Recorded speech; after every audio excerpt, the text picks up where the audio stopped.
Everyone. आज का topic है इंडो नेपाल बॉर्डर डिस्प्यूट। इस डिस्प्यूट को समझने से पहले हमें अपने इतिहास के कुछ पन्नों को पलटना होगा। 1804 में नेपाल ने भारत के उत्तराखंड एरिया पर अटैक किया और उसके कुछ हिस्सों पर कब्जा कर लिया। इस वजह से ईस्ट इंडिया कंपनी को तिब्बत के साथ अपने व्यापार में दिक्कतें आनी शुरू हो गई। उसने नेपाल से रिक्वेस्ट की कि उसे ट्रेड करने के लिए एक सुरक्षित मार्ग दे दिया जाए, लेकिन नेपाल ने मना कर दिया, जिसकी वजह से 1814 में नेपाल और ईस्ट इंडिया कंपनी के बीच में एक वॉर शुरू हो गई, जिसे हम गुरखा वॉर के नाम से जानते हैं। ये वॉर 1816 तक चलती रही, जिसमें ईस्ट इंडिया कंपनी जीत गई।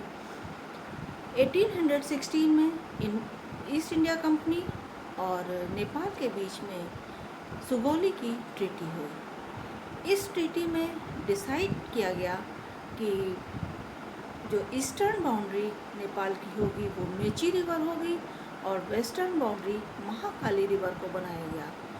इस ट्रीटी की वजह से नेपाल का 1/3 portion British east India company में शामिल हो गया, जिसमें सिक्किम, दार्जिलिंग, कुमायूं, गढ़वाल और वेस्टर्न तराई का जो रीजन था वो इंडिया में शामिल हो गया। 1816 में ही वॉर के बाद जब ट्रीटी हो गई, ब्रिटिशर्स ने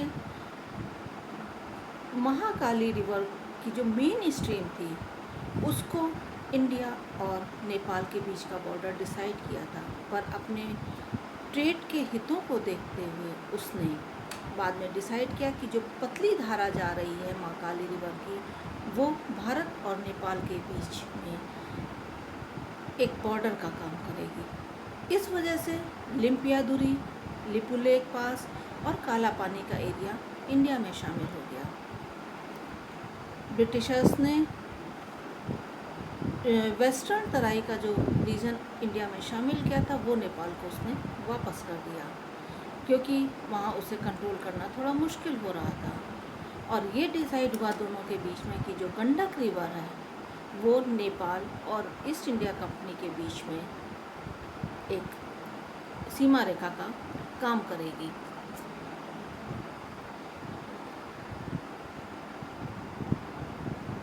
अब हम अगर देखें कि इस समय भारत और नेपाल के बीच में किन हिस्सों को लेकर आपस में विवाद चल रहा है, तो ये आपका लिम्पियादुरी का एरिया है, लिपुलेख पास है और ये काला पानी है। ये जो पतली रिवर गई हुई है, इसी को ब्रिटिश ईस्ट इंडिया कंपनी ने बाद में नेपाल और भारत के बीच का डिवीज़न माना था। उस समय की राजशाही ने इस ट्रीटी को एक्सेप्ट कर लिया था और किसी भी तरह का विरोध उसने नहीं किया था।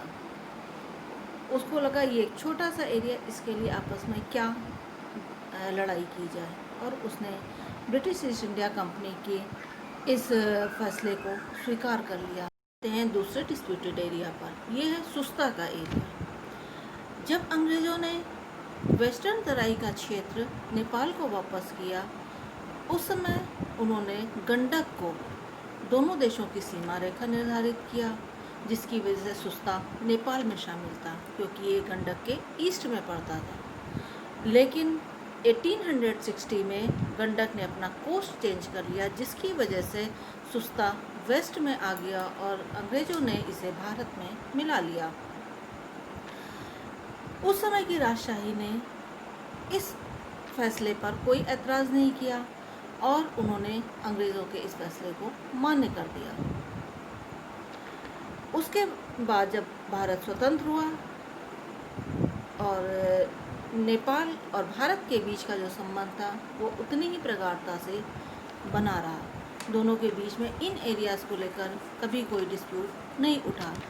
इस पर डिस्प्यूट उठा 2006 के बाद से, जब नेपाल में federal democratic Republic of Nepal का बना और वहाँ पर माओवादियों ने अपना वर्चस्व बढ़ा लिया।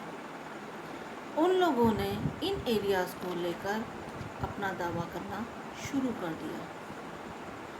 माओवादी चीन की ओर झुके हुए हैं और चीन की ही शय पर वो इन एरियाज़ को लेकर डिस्प्यूट क्रिएट कर रहे हैं।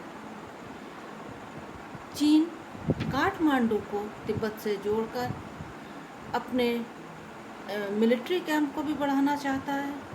साथ में नेपाल को उसने प्रलोभन दे रखा है कि वो उसके जो एक्सपोर्ट इंपोर्ट है उसके लिए अपने सारे बंदरगाह खोल देगा, जो उसकी रेल मार्ग है उसके डेवलपमेंट में फ़ायदा पहुंचाएगा, हाइड्रो पावर प्रोजेक्ट में मदद करेगा। पर इसके पीछे चीन का एक स्पष्ट सा उद्देश्य है। वो लुम्बिनी में अपना मिलिट्री बेस बनाना चाहता है और तिब्बत से काठमांडू को जोड़कर एक सीधा रेल मार्ग चीन से काठमांडू होते हुए तिब्बत तक ले जाना चाहता है, ताकि वो जब चाहे भारत पर अपना दबाव बना सके। अगर हम काला पानी के एरिया को देखें, जो कि प्राचीन काल से देखा जाए तो भारत के और यात्रियों के लिए एक सीधा रास्ता था कैलाश मानसरोवर जाने का। यहाँ पर एक ट्राई जंक्शन बनता है जहाँ पर नेपाल, भारत और चाइना की बाउंड्रीज मिलती हैं।